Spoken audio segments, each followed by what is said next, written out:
Hello friends, কেমন আছো সকলে? আশা করি ভালো আছো। আমিও খুব ভালো আছি। আজকে আবার নিয়ে চলে এলাম একটা নতুন ব্লগ। আজকে কি বানাবো তোমরা টাইটেল আর থাম্বনেল দেখে তো বুঝতেই পেরে গেছো। এই যে জামরুলগুলো দেখছো, এগুলো আমার বাবাদের বাগানে গাছে হয়েছে। জানো, এত জামরুল হয়েছে, গাছ তো পুরো ভেঙেই পড়ছে। তাই জন্য ভাবলাম এত জামরুল যখন হয়েছে, জুস বানালে কেমন হয়।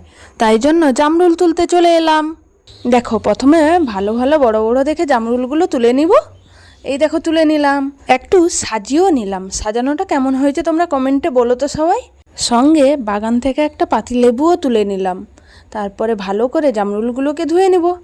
ধুয়ে নিয়ে বীজগুলোকে বের করে দিয়ে ছোট ছোট করে কেটে নিব। চলো এইভাবে সব জামরুলগুলোকে আগে কেটে নিই। জানো, গাছটা এত ভালো, বছরে 3বার করে ফল হয়, আর এত ফল হয় সবাই দেখে অবাক হয়ে যায়। দেখো, এবার কাটা হয়ে গেছে। এবার জুসার মেশিনে দিয়ে জুস বের করে নিব। ছোট ছোট করে কাটলে কি হয় বলো তো, জুসার মেশিনে জুস বের করতে না একটু সুবিধে হয়। দেখো, জুস বের করে নিয়ে তাতে দিব লবণ, অল্প পরিমাণে পাতিলেবুর রস। তারপর ভালো করে সেটাকে মিক্সড করলে রেডি জামরুলের জুস। তারপর টেস্টের জন্য প্রথমে আমরা দিয়েছিলাম ঈশান খেয়ে এত খুশি, সেটা আমরা পরে টেস্ট করে বুঝলাম সত্যি দারুণ খেতে। আপনারাও বাড়িতে বানিয়ে কেমন খেতে হয়েছে কমেন্টে জানাবেন। ভিডিওটা এই পর্যন্ত।